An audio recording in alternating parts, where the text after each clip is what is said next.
Bonjour, Bonjour. je me présente, je suis Adel Gamal et j'enseigne la géopolitique de l'énergie ici à l'ULB. Moi, c'est Kimberley Van den Hol. Je suis doctorante au sein de SONIA, un groupe de recherche qui mène des recherches sur les dynamiques socio-environnementales.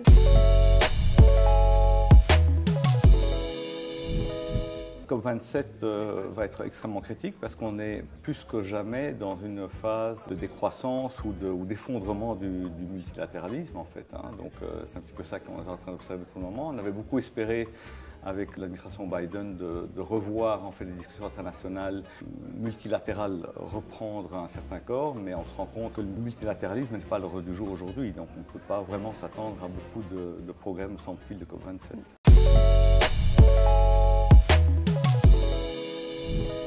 Quand on regarde l'un des objectifs de la COP27, c'est d'augmenter les ambitions dans les NDC, donc dans les plans nationaux. Quand on prend l'ensemble de tous ces plans, on irait vers une augmentation de la température de 2 degrés d'ici la fin du siècle, ce qui est quand même au-delà de ce qui est écrit et ce qui était convenu dans l'accord de Paris, c'était 1,5.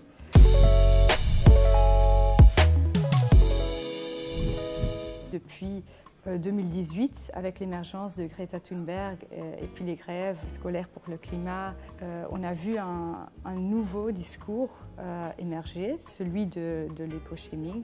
C'est un discours qui a une perspective moins technologique et moins économique sur les questions environnementales, mais beaucoup plus normative et moraliste. Il y a de plus en plus de gens qui attribuent à eux-mêmes, mais aussi aux autres, une obligation morale et normative de faire quelque chose à l'encontre du changement climatique et de prendre soin de l'environnement.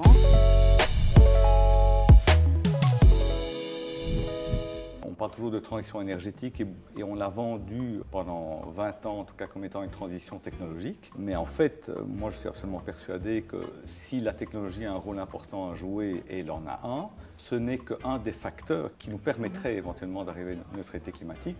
Et que la transition, en fait, c'est fondamentalement une transition de système. Je pense qu'il faut repenser tous les paradigmes du capitalisme néolibéral et redéfinir des indicateurs. Donc je ne dis pas qu'il faut s'orienter vers une décroissance, parce que décroissance, c'est un mot relativement vague et qui peut faire peur, mais il faut en tout cas chercher un modèle, je dirais, post-croissance économique et chercher des indicateurs de croissance qui ne soient pas liés à une croissance de la consommation d'énergie et de ressources.